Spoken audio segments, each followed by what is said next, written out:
ఆ దృశ్యాన్ని కెమెరాల్లో బంధించే సెల్ ఫోన్లలో బంధించే ఆనందంలో మరి జయధ్వానాలు మర్చిపోతున్నాం. మరొకసారి గట్టిగా కరతాళ ధ్వనులతో రాజీవ్ గాంధీ గారికి జయధ్వానాలు పలుకుదాం.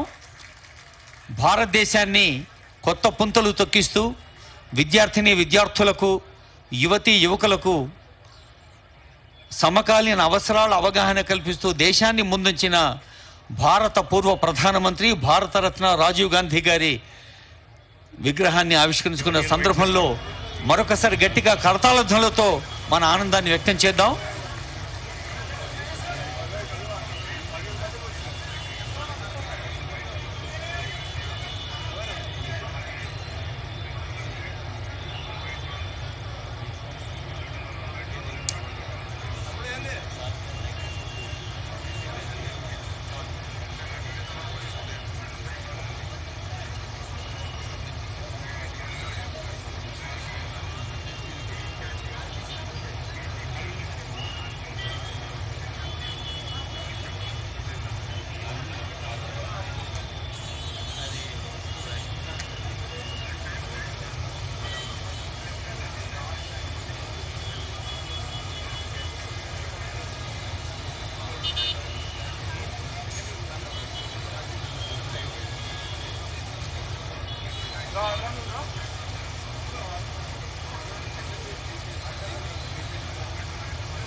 చిరునవ్వులు చిందిస్తూ ఒక ఆశావహ దృక్పథంతో సానుకూల దృక్పథంతో ఆలోచిస్తే సాధించలేనిది లేదు అనే స్ఫూర్తి ఆ విగ్రహం మనకు అందిస్తోంది.